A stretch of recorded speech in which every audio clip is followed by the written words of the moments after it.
사무엘상 24장에 보면은 사울 왕이 자기를 죽이려고 쫓아왔을 때 다윗이 자신에 대해서 뭐라고 이야기를 했는가 하면은 죽은 개나 벼룩이나 다를 바 없는 나 같은 이제 사람을 왜 쫓습니까? 다윗에게 그렇게 말했습니다. 이스라엘의 왕이 어떻게 죽은 개나 벼룩 한 마리를 쫓아다닙니까? 이 말은 자신이 실제로 그렇게 생각이 되었기 때문에 이제 그런 말을 한 것입니다. 이 피해서 다닐 때 이제 배가 고파서 노 땅에 있는 제단에 들어가서 제사장에게 먹을 것 좀 달라. 그래서 제사장 외에는 못 먹는 이제 제사상에 차려진 떡을 그것밖에 없다니까 그거라도 달라 해서 자기도 먹고 함께한 자들이 이제 먹었다는 유명한 이야기가 있습니다. 그리고 칼이나 활이나 무기가 있으면 달라고 하니까 마침 거기에 자기가 돌팔매로 물맷돌로 죽였던 골리앗의 칼이 거기에 보관되어 있었습니다. 그 칼을 들고 다시 또 도망가게 됐고 그 일로 인해서 그 노 땅의 아히멜렉 제사장과 사울이 그 사실을 알고 제사장과 에봇을 입은 모든 사람 제사장들은 전부 다 85명이나 죽게 되고 마을의 어린아이부터 어른애까지 다 한 마을이 전부 몰살되는 이런 끔찍한 일이 생겼습니다. 그리고는 이제 도망을 갔는데 블레셋으로 도망을 갔죠. 그 가드 왕에게 도망을 갔습니다. 가드 왕 아기스에게 도망가는데 가드는 골리앗 장군의 고향입니다. 얼마나 급하면 그리로 도망을 갔겠습니까? 거기서 도망을 갔는데 자기가 어떤 사람인지 이제 눈치를 채자 살기 급급해서 미친 채 하다가 침을 질질 흘리고 문지방을 거적거리면서 미친 채 하다가 쫓겨나서 이제 나와서 간 곳이 이제 아둘람 굴이었습니다. 근데 이곳에 있는데 사람들이 아둘람 굴에 환난 당한 자, 또 빚진 모든 자, 마음에 원통한 자들이 이리로 모여서 400명 가량이 모였는데 이 사람들이 이제 다윗의 군대가 되었습니다. 그러니까 마치 에스겔 골짜기에 에스겔 37장에 나오는 골짜기의 해골뼈들이 군대가 된 것처럼 정말 그 쓸모없이 널려져 있는 이 메시지 성경에 보면은 사회 부적응자들 뭐 그렇게 이야기를 하고 있습니다. 사회 부적 그런 사람들이 다 모여가지고 다윗 왕국을 이루는데 군대가 되었습니다.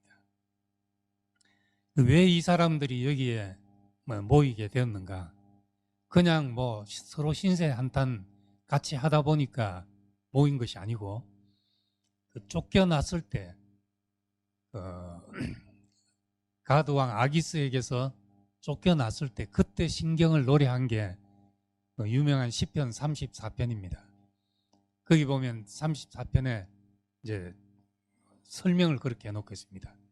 가드 왕 아기스에게 미친 채 하다가 쫓겨나서 지은 시라고 하면서 내가 여호와를 항상 송축합니다. 내 입술로 항상 주를 찬송한다.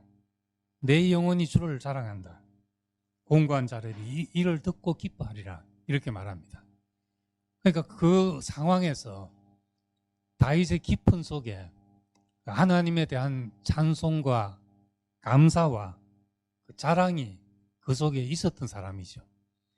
우리가 어려운 일을 당해서 끊임없이 부정을 내놓는 사람에게는 가까이 잘 안 가집니다. 뭐 같이 서로 누굴 십자니까 만나질지 모르지만은 근데 다윗에게 왜 사람들이 오게 됐는가? 그 부정이 없기 때문에 그 사람들에게 뭔가 한 줄기 빛과 같은 사람이었죠. 그것이 사무엘상에는 설명이 없지만은 그 시편을 보면은 그 상황에서 나온 시들이 시편 34편 또 뭐 52편 여러 장들이 있는데 그 상황에서 나온 시들이 전부 주옥 같은 시편이 나왔습니다.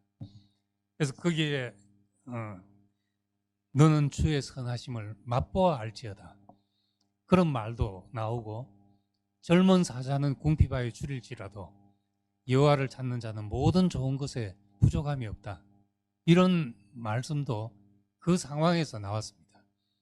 그러니까 그 상황에 이 찬송을 듣는 사람들이 얼마나 희망이 됐겠습니까? 그리고 하나님은 의인의 뼈를 꺾지 않으신다, 의인을 지키시고 보호하시고 그 뼈를 꺾지 않으신다, 이런 정말 놀라운 계시들이 어디서 나왔는가 하면 미친 채 하다가 쫓겨나서 아둘람 굴로 도망가면서 나온 시가 그런 시였다는 겁니다. 그래서 이 말씀은 신약 성경에서는 예수의 부활에 대한 계시로 이 말씀을 인용하고 있습니다. 하나님이 의인의 뼈를 꺾지 않으신다, 의인을 살리신다, 죽은 자와 살리실 수 있다는 그 부활 사상의 근거가 된 말씀입니다. 구약 성경이 다 미래를 내다보고 쓴 말이 아니지만은 어떤 말씀들은 미래에 있을 예수 그리스도를 명백하게 계시하는 말씀이 됐습니다. 그렇게 된 말은 가장 밑바닥에